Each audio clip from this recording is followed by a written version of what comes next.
Je m'appelle Christian Louis et je suis auteur de romans policiers. Alors nous nous trouvons ici à Mauléon-Barousse, qui est un petit peu l'épicentre de toutes mes histoires. Le dernier roman, Une cascade d'enfer, démarre dans ce village et singulièrement dans une petite cabine de pêcheurs avec une mounaque. Et j'ai imaginé que dans cette poupée grandeur nature se trouve un cadavre. Mauléon-Barousse, c'est aussi le lieu où mes personnages principaux, Blandine Pujol, la policière, et Vincent Darbon, le journaliste, viennent déjeuner à l'hôtel-restaurant des Pyrénées.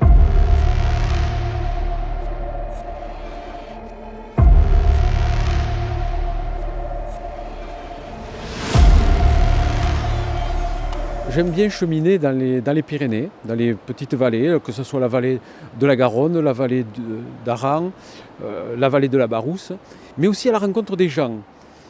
Et ils me fournissent des personnages, ils me fournissent aussi des énigmes. Je croise cela avec des légendes qui sont très présentes dans ces Pyrénées centrales et qui me permettent de bâtir et d'imaginer des histoires. Mais il y a aussi un certain nombre d'objets. Par exemple, voilà l'arme de service de la policière Blandine Pujol, son Sig Sauer, ainsi que sa carte de police. Quand je parle de son arme, eh bien, je l'ai entre les mains. Quand je parle d'un trafic autour de voitures de collection, eh bien, j'ai devant mes yeux une reproduction d'une Bugatti.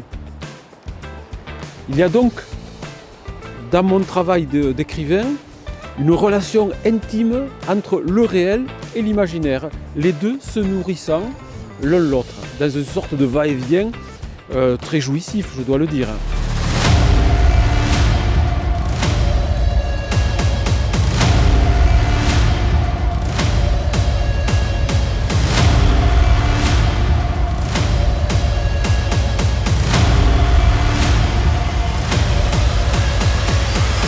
Je suis sur l'écriture, bien sûr, d'un prochain roman, toujours avec ma policière Blandine Pujol et mon journaliste Vincent Darbon, et qui est une enquête qui tourne autour de la question de l'archéologie. Le Comminges et la Barousse sont riches de nombreux sites. Je me suis donc intéressé à cela, car c'est aussi une des réalités culturelles, avec cette mise en évidence du passé de notre territoire. Car moi, je m'estime être à la fois pyrénéen et citoyen du monde.